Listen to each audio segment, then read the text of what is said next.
Welcome to D6. This is professor Vinod Kumar. మనము ఈరోజు వర్గీకరణ ఉద్యమంలో గత 30 ఏళ్ళుగా మందకృష్ణ గారితో పాటు సమానంగా అంతకన్నా ఎక్కువ కూడా న్యాయ పోరాటం కూడా చేయడం జరిగింది. మందకృష్ణ ఒక దాదాపుగా ఒక 10-12 సంవత్సరాలు 15 సంవత్సరాలు దాని జోలికి పోకుండా ఉన్నారు. ఆయన ఉద్యమంలో ఉండి న్యాయ పోరాటం చేసి చివరికి సుప్రీంకోర్టు జడ్జిమెంట్ కూడా సాధించడం జరిగింది. ఈయన వేసిన కేసు 2010లో వేయడం జరిగింది. మందకృష్ణ గారు 2022లో ఈ కేసులో ఇంప్లీడ్ కావడం జరిగింది. బట్ 2010లో ఈయన వేసిన కేసు కారణంగానే దాని కేసు నంబర్ 55 ఇక్కడ ఉంది కదా, 5586 అంతే కదా. ఈ సిఏ నంబరు 5586/2010. మందకృష్ణ గారిదేమో ఇక్కడది 562/2022. అంటే ఈయన 10 వేస్తే ఆయన 12 దాకా 2022 దాకా కూడా దాంట్లో ఇంప్లీడ్ కాలేదు. అంటే ఇవాళ న్యాయ పోరాటంలో ముందంజలో ఉంది అన్నగారు. అయితే మొత్తానికైతే సుప్రీంకోర్టు జడ్జిమెంట్ వచ్చింది.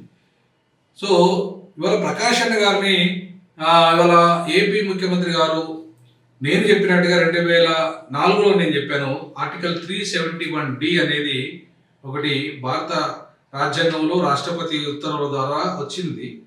అది ఆంధ్ర, తెలంగాణ, రాయలసీమ ప్రాంతాలకి న్యాయం చేయాలని. అదే ప్రిన్సిపల్ ఇప్పుడు కూడా దీంట్లో కూడా వర్తిస్తుంది. నేను గత 2004 నుండి చెప్తున్నా.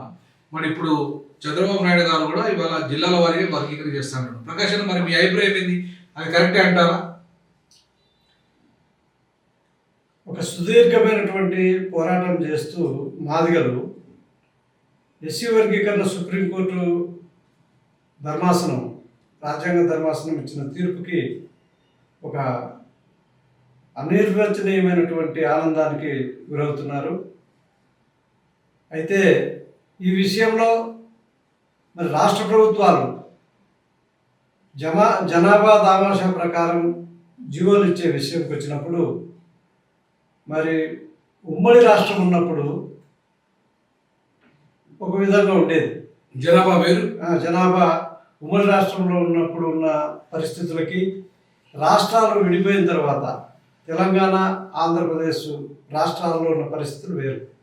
సో ఈ పరిస్థితులను దృష్టిలో పెట్టుకున్నప్పుడు మాకు ఆంధ్ర రాష్ట్రంలో ఎంతో సమయస్ఫూర్తి కలిగిన వాడు, రాజనీతిజ్ఞుడు, అట్లే అంకితభావం కలిగి మాదిగలకు ఎప్పటి నుంచో మేలు జరగాలని కోరుకున్న ముఖ్యమంత్రి గారు మాకు ఉండడం నిజంగా మా అదృష్టం.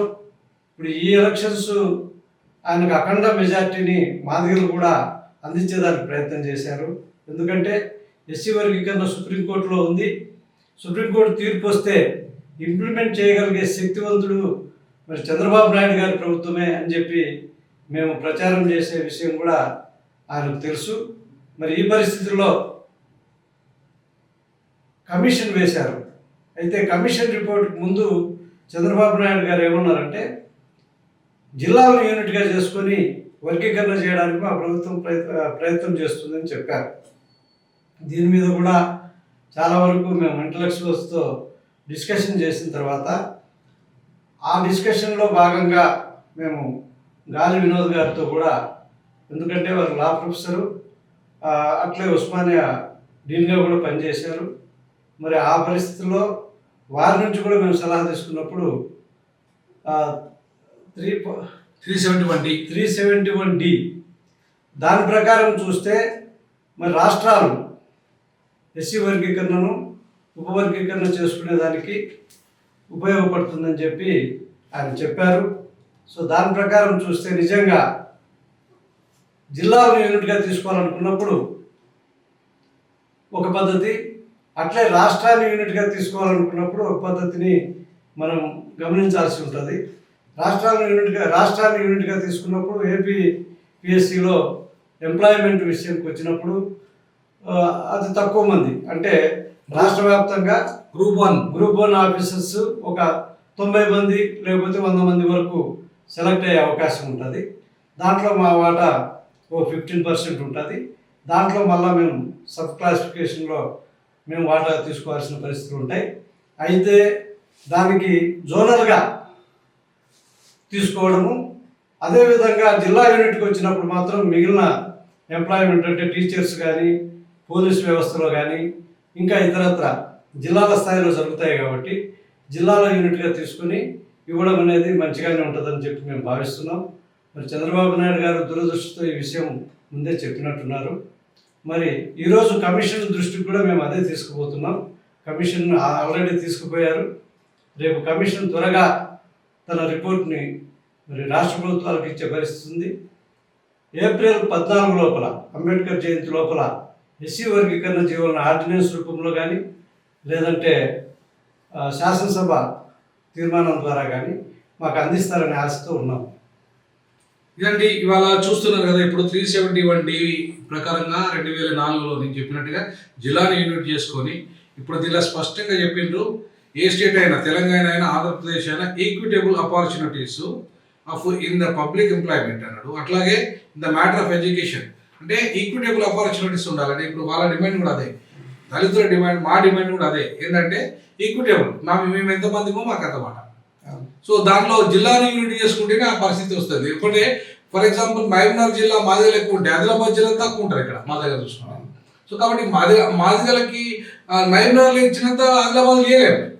అట్లా జిల్లాలో ఒక్కొక్క జిల్లాలో ఒక్కొక్క కులం పెరగచ్చు తగ్గచ్చు. కాబట్టి జిల్లాని యూనిట్ చేసుకుంటేనే శాస్త్రీయమైన పద్ధతి.